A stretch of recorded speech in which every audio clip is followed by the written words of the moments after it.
ಇನ್ನು ಕನ್ನಡದ ಖ್ಯಾತ ಟಾಪ್ ನಟರಾಗಿ ಕೂಡ ಅಭಿನಯಿಸಿ ಸಾಕಷ್ಟು ಹೆಸರು ಮಾಡಿದಂಥ ಅತಿ ದೊಡ್ಡ ನಟ ಅಂತಲೇ ಹೇಳ್ಬೋದು.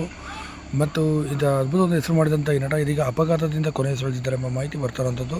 ಸದ್ಯ ಅಪಘಾತ ಇವರು ಮಾತ್ರ ಕೊನೆಯುಸಿರೆಳೆದಿದ್ದಾರೆ. ಇವರ ಸುದ್ದಿ ಕೇಳಿ ಪತ್ನಿಯೂ ಕೂಡ ಆತ್ಮಹತ್ಯೆಗೆ ಶರಣಾಗಿದ್ದಾರೆ.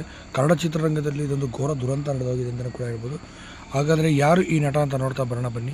ಇವರು ಮೊದಲಿಗೆ ಉದಯ ಮ್ಯೂಸಿಕ್ನಲ್ಲಿ ಸುಮಾರು 10 ವರ್ಷಗಳ ಕಾಲ ಆ್ಯಂಕರ್ ಆಗಿ ಕೂಡ ಕಾಣಿಸ್ಕೊಂಡಿದ್ದರು. ಇನ್ನು ಕನ್ನಡದ ಮೇಲೆ ಸಾಕಷ್ಟು ಹಿಡಿತ ಹೊಂದಿದ್ದಂಥ ಈ ನಟ ಬೇರೆ ಯಾರೂ ಅಲ್ಲ, ಚಂದನ್ ಅವರು. ಇನ್ನು ಚಂದನ್ ಕನ್ನಡಿಗ ಅಂತಲೇ ಕೂಡ ಅವ್ರನ್ನ ಕರೆಯಲಾಗ್ತಿತ್ತು ಅಂತ ಹೇಳ್ಬೋದು. ಉದಯ ಮ್ಯೂಸಿಕ್ನಲ್ಲಿ ಇವರೇ ಆದಂಥ ಸಿರಿಗನ್ನಡಂ ಎಂಬ ಕಾರ್ಯಕ್ರಮವನ್ನು ಕೂಡ ಪ್ರತಿದಿನ ಬೆಳಿಗ್ಗೆ 10 ಗಂಟೆಗೆ ನಡೆಸ್ಕೊಡ್ತಿದ್ರು. ಇನ್ನು ಬೆಂಗಳೂರು 56 ಎಂಬ ಸಿನಿಮಾವನ್ನು ಕೂಡ ಮಾಡಿದ್ರು. ಇನ್ನೂ ಕೆಲವೊಂದು ಸಿನಿಮಾಗಳಲ್ಲಿ ಕೂಡ ಕಾಣಿಸ್ಕೊಂಡಿದ್ರು. ಜೋಶ್ ಸಿನಿಮಾದಲ್ಲೂ ಕೂಡ ಕಾಣಿಸ್ಕೊಂಡಿದ್ರು. ಮತ್ತು ಜಾಲಿಡೇ ಸಿನಿಮಾದಲ್ಲೂ ಕೂಡ ಅಭಿನಯಿಸಿದರು. ಇದು ಅದ್ಭುತವಾದಂಥ ಕಲಾವಿದ. ಇದೀಗ ದಾವಣಗೆರೆ ಹೋಗುವಂಥ ಸಂದರ್ಭದಲ್ಲಿ ಲಾರಿಗೆ ಹೊಡೆದಂಥ ಹಿಂಭಾಗದಿಂದ ಹೊಡೆದ ಪರಿಣಾಮವಾಗಿ ಇವರು ಮತ್ತು ಇವರ 4 ಸ್ನೇಹಿತರು ಸ್ಥಳದಲ್ಲೇ ಕೊನೆಯುಸಿರೆಳೆದಿದ್ದರೆ ಇವರು ಅಲ್ಲೇ ಘೋರ ದುರಂತದಲ್ಲಿ ಸಾವನ್ನಪ್ಪಿದ್ದರು. ಇನ್ನು ಈ ವಿಚಾರ ತಿಳಿದಂಥ ಅವ್ರ ಪತ್ನಿ ಕೂಡ ಅವರು ಕೂಡ ಆತ್ಮಹತ್ಯೆಗೆ ಶರಣಾಗಿದ್ದಾರೆ. ಮಗವರು ಕೂಡ ಸತ್ತೋಗಿದೆ. ನಿಜಕ್ಕೂ ಇಡೀ ಕನ್ನಡ ಚಿತ್ರರಂಗದಲ್ಲಿ ನಡೀಬಾರ್ದಂಥ ದುರ್ಘಟನೆ ಇವರ ಕುಟುಂಬದಲ್ಲಿ ನಡೆದೋಯ್ತು ಅಂತ ಹೇಳ್ಬೋದು. ಇನ್ನು ಎಲ್ಲ ನಟರಿಗೂ ಕೂಡ ಚಿರಪರಿಚಿತರಾಗಿದ್ದಂಥ ಈ ನಟ ಇದೀಗ ಕೊನೆಯುಸಿರೆಳೆದಿರೋದು